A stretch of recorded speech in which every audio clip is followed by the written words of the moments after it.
Hello everyone, and welcome to another video. So this is going to be, another short-ish video.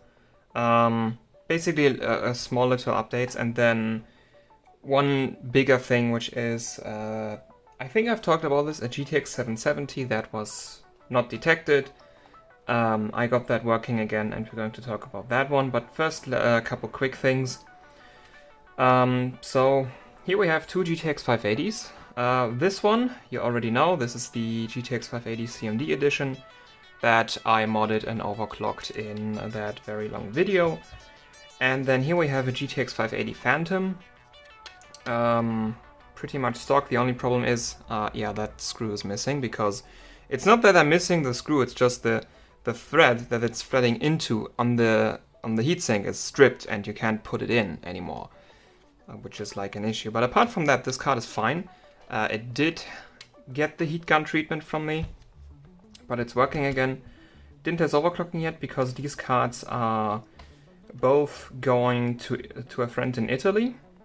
So this one he just sent me the money for, and I bought it off of German eBay. And then this one I'm sending to him as a bonus, just because, well, two 580s is better than one, and he can run them as SLI. And I know this one's actually pretty decent, and this one I haven't tested overclocking yet, but the heatsink and the PCB are nice. Originally I wanted to send him a 480, like this one, because like this is unmodified, and yeah, I mean, if you get a card that's like already completely kitted out and ready to bench, it kind of takes the fun out of it. But this is the only other card I wanted to send him another card as a bonus, and it's basically these two cards that I had. The 480 is having some issues, like sometimes it's not getting detected, sometimes it's like does other weird things. This one's working fine. So yeah, it's back on the reference heatsink. He will probably put a water block on this because he has a 580 reference PCB water block, like full cover. So yeah, he's getting the card. It did get plastidip over the solder points for the volt mods, so they are more sturdy. But apart from that, it hasn't really changed since the last time you've seen it. And yeah, so this is pretty much that card. If you want to know more, just look up that video. And then, yeah, this one, it is not very interesting. I've already had a 580 Phantom. I've even made like a PCB overview video for it. The PCB is not super like great. It's still a 6-phase with pretty much the same MOSFETs you get on the reference PCB. But this has better thermals and like a better heatsink. Like it's just a slightly better reference card. And the interesting thing about this one is this has LPDA GDDR5. I've never seen LPDA on Fermi. Even in the BIOS, like the BIOS tells you what memory chips it supports, and I've only ever seen Hynix and Samsung support. But this one has LPDA. I haven't tested overclocking yet, but I guess my friend is gonna have a lot of fun with this one because I have no idea what he's gonna get with this one. But like, I mean, LPDA is essentially Micron because they went out of business and they were bought by Micron, and that's where Micron got their GDDR manufacturing things from. And from what I know, Micron, like later when they rebranded to Micron, GDDR5 did scale with voltage, so let's hope this one does too. So yeah, this is gonna be an interesting card.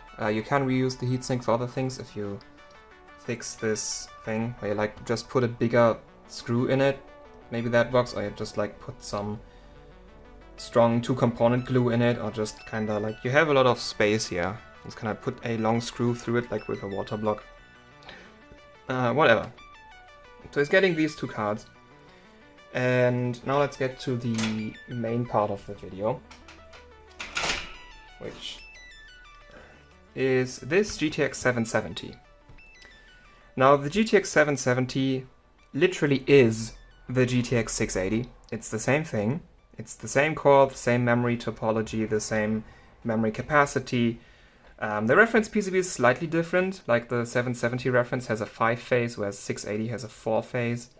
But like, in terms of performance, these, like, okay, the 770 comes with slightly faster memory out of the box, but apart from that, they should be absolutely identical. So yeah, so this is obviously a JetStream 770, which means this has a really good PCB, and we're going to get to take a look at it. But yeah, so I got this card for, what did I pay? I think I paid 25 euros for this, including shipping. And it was described as not detected. So Pallet, or like Pallet and Gainward both use the same PCBs, but this one is a Pallet card. They use fuses, so I was like, okay, this could be not detected because one of the fuses blew up. And like there is a short, but there's no power going into that short, so it doesn't like trip the power supply. The actual fix was a lot easier, which is literally just this cap, the very first cap on the PCI Express data lines. Yeah, that one was missing. I put it back on with hot air, and now it works. That was the entire fix. Which is why there's no dedicated. I mean, this more or less is a dedicated video on the fix of the card, but like more about the card mainly. So that was the entire fix for the card, which is like, okay, now I have a 770, and this card is really good actually. This is close enough to my good like 1500 MHz 680 that this is, yeah, this is gonna be really good. So yeah, like I've been picking up more cards because I was like, I want to actually attempt some proper repairs, because all the repairs that I've done up to this point were like e-power something, or just go around the problem somewhere with something else, or just like ignore the problem in case of my MSI Fermi cards. Like some of my MSI Fermi cards have a mounting pressure problem where you need a lot of mounting pressure to make them run. If you don't give them enough mounting pressure, they artifact and don't boot correctly. This is probably a BGA issue, so if you just heat the core enough, like not just heat gun it, but like heat it really properly and do a proper BGA reflow, which is not what you're doing when you heat gun it, then it should work, but well, I just put a lot of mounting pressure and then they work, so yeah. This was a proper repair, more or less. It was a very brief repair with just soldered one cap on. Now the card is fine. So yeah, now I have a 770, and yeah, so this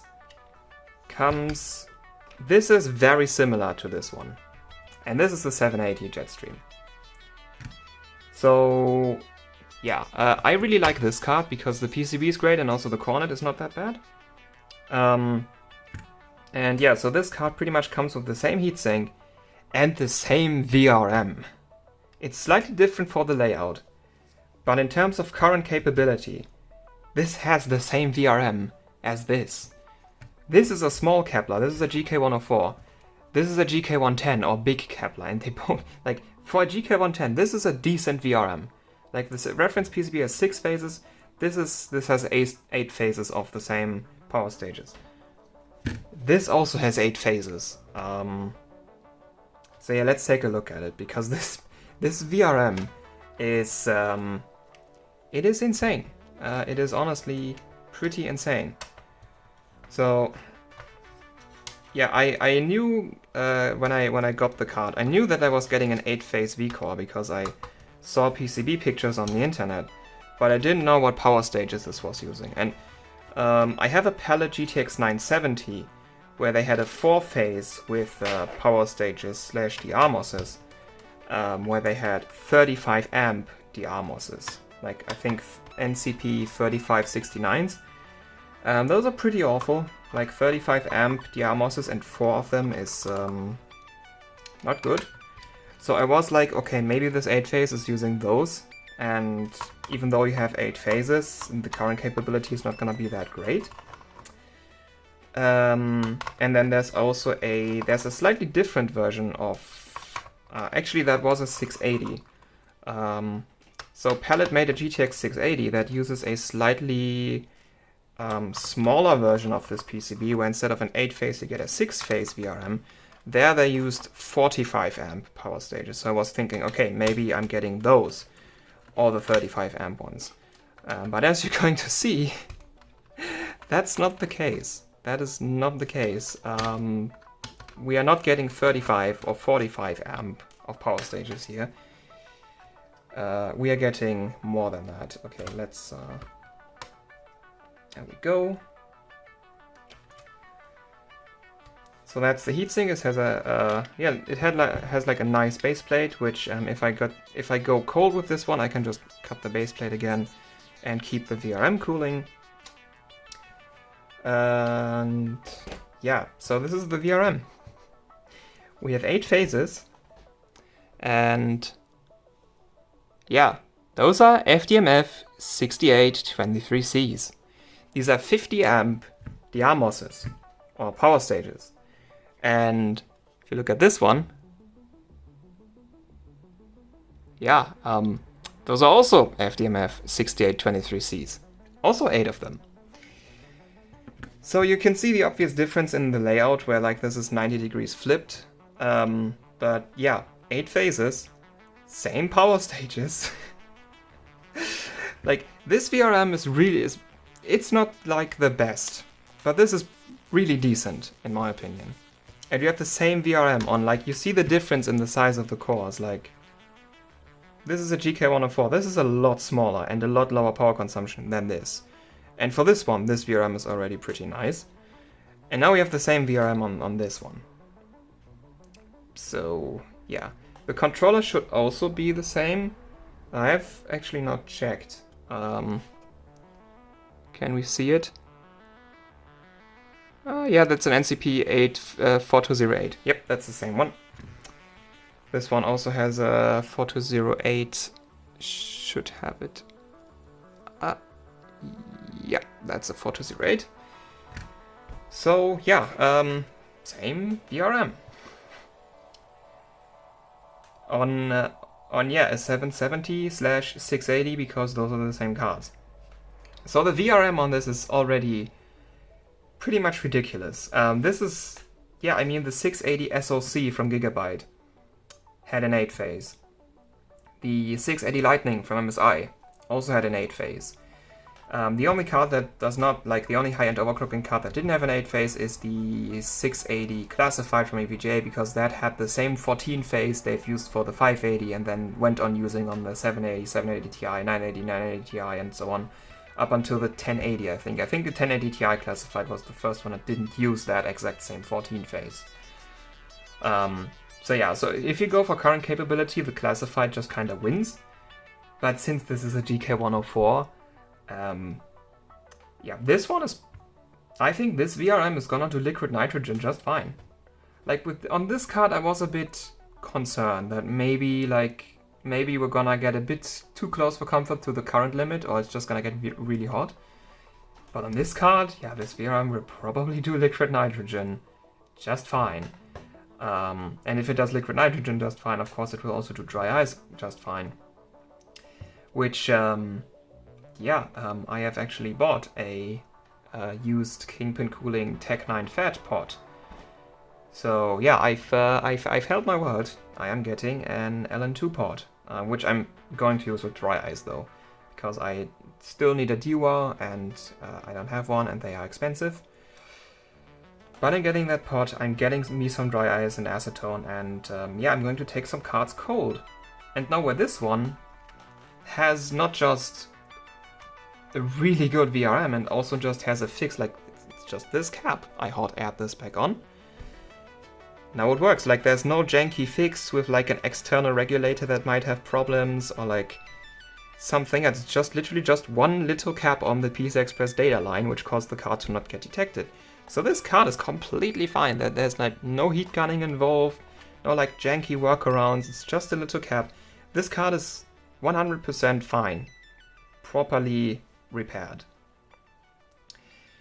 And yeah, so let's talk about overclocking because I already tested this a bit.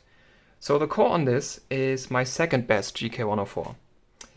It is very close to the 1500 MHz 680.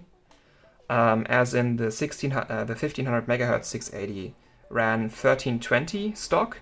This one does, well, actually it passes 1320 stock as well, but it artifacts. The 680 did not artifact. This one artifacts at 1320. It even sometimes, it's intermediate, but sometimes it passes 1332 stock. But artifact 3, you like if you say anything that artifacts, even if it passes, does not count. This is 1297.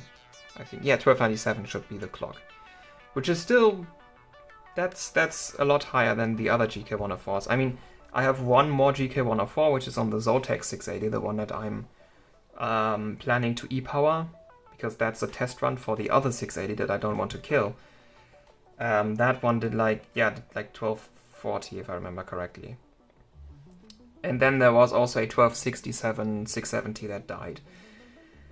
And so this card, like some of my big Keplers, compared to frequency, this is doing better. Like this is about doing the same that my 780 Ti Windforce did, which is the best 780 Ti that I have. And also the best 780 that I have. Like this one stock did, I think 1267. And this is the highest clocking that I got on, like, with overvoltage. I mean, it's the only GK110 that I have ever overvolted. Actually, you can see the volt mod is removed because that fuse blew and stupid me thought it's the volt mod messing with the card, and so I removed it because I didn't have these back then. I now have switches, I now can actually deactivate volt mods and not just cut them off. But yeah. So this card is amazing. And so of course I'm going to mod this. I'm going to volt mod core. I will. Well, I mean, on this card, I literally just removed the INA 3221 to get rid of the power limit. I have since noticed that Kepler BIOS tweaker is a thing, so I'm just going to put a 900 watt BIOS on this thing. And not bother with removing the INA 3221 here, because then I actually can't see how much power it's pulling, which can be beneficial, because then I have an idea of how much power it's pulling, which is an interesting metric. Then there's of course going to be cap mods, and I haven't even gotten into one of the other really good thing about this. This has Samsung GDDR5. This is, like, the 670 also had Samsung GDDR5, but as I've said, that one's dead. This is my currently only working 28nm graphics card, like all of the 28nm cards, AMD included, that has Samsung memory. It's D-Die, 2 gigabit. So, yeah, and sadly this is not a 4 gig card, it's just a 2 gig. So I'm not going to take like Timespa Extreme or Firestrike Extreme with this. Or Firestrike Ultra. Firestrike Extreme, this might actually be competitive. But yeah, so the 670 also had D-Die, and that one clocked really well. I haven't maxed the memory on this out yet, actually. So I don't know yet where it's going to land, but from what I've seen, Samsung on Kepler, like the Samsung memory you get on Kepler, I don't know which different revisions are out there. The only one I've seen is D-Die. It could be all D-Die, there could be another revision out there as well. But from the other Samsung memory that I've seen, it just likes to clock with voltage. So the... Yeah, this is... Oh, actually, yeah, this is another of those Rich-Tech controllers that you have to decode. I can decode that. It's just a bit annoying to do. Volt modding is gonna be a bit difficult because of the baseplate, it's on the front. But what I can do easily is attach capacitors. We have all 3 empty SMD polymer pads here. We have another 3 over here.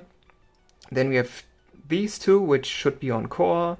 Then this one I don't think is, this might be 3.3 volts, so this is gonna stay empty probably. Then there's some empty spots here. I don't know if I'm gonna be able to put something there. Like I could put some modular ceramics there. And then this should also be core output filtering, so I could put some capacitors there. Like, there's there's some ways I can mod this. Sadly, there's not the, like, the 680 reference PCB has like six empty aluminum polymer, SMD polymer solder pads here as well. This one doesn't have it, sadly.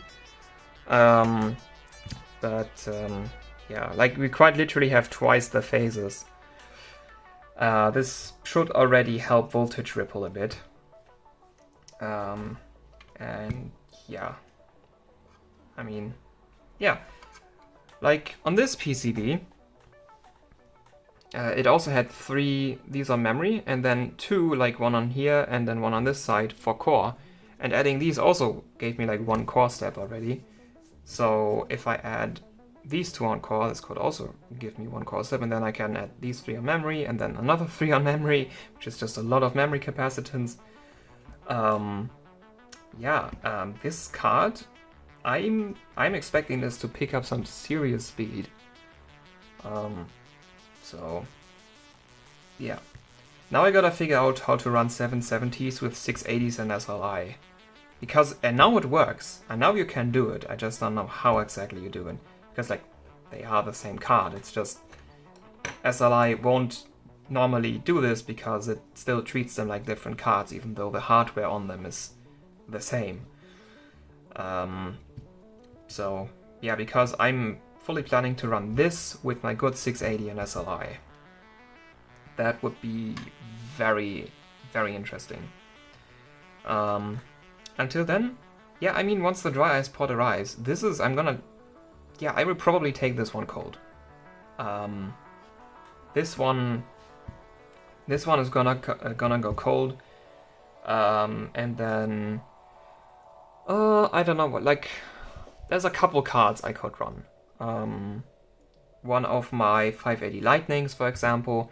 I do want to run the 580 Direct CO2, the 780 Ti Matrix, maybe one of the 7970s. It's just like the Matrix is very annoying to deal with, just because that card like the core on that card is just so bad. Even at 1.4 volts, it doesn't do 1300 core. And then the Lightning, which has a good core, but that one was heat gunned 3 times. And it's more of a trophy than a card that I will actually run, because it's probably gonna die if I do it. Then, yeah, I could just, well, I'm gonna think of some things. Like this, the Direct CO2, and then like one of the Lightnings is already plenty. And then of course the 680, the E-powered one. The one that has like not that great of a core, but like if I E-power it, I can just give it more voltage. And if I take it cold, it might actually do very different. Like, that's the thing. Graphics cards that do good on ambient don't always have to be the best ones when you take them cold. So a card that's pretty trash at ambient might actually do very well if you take them sub-zero, which I think I've heard of that happening for 6 and 700 series. So my 780 Ti Matrix, for example, which isn't the greatest at ambient, might actually do very, very well cold. And I've actually seen it already because I once cooled it down with water cooling and it started doing the same that my 780 Ti Windforce did. Whereas before it was like 80 megahertz worse.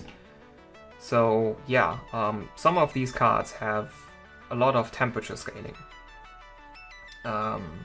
And this might have some connection to ASIC quality, that like worse, I mean, yeah, like worse ASIC quality cards scale better with voltage, with voltage and cold usually. Like you get more percentage out of them with over voltage and cooling.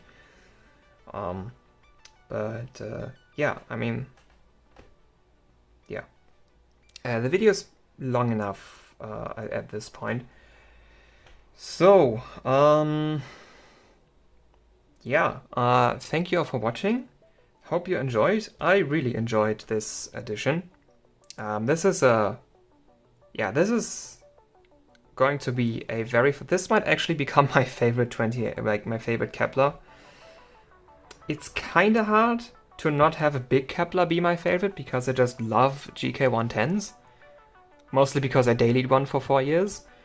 But this one, like, this this PCB is like all you need, honestly. Like, this is on par with like the SoC, and because I think the SoC also has 50 amp power stages, so yeah, this is on par with the SoC. The Lightning probably as well.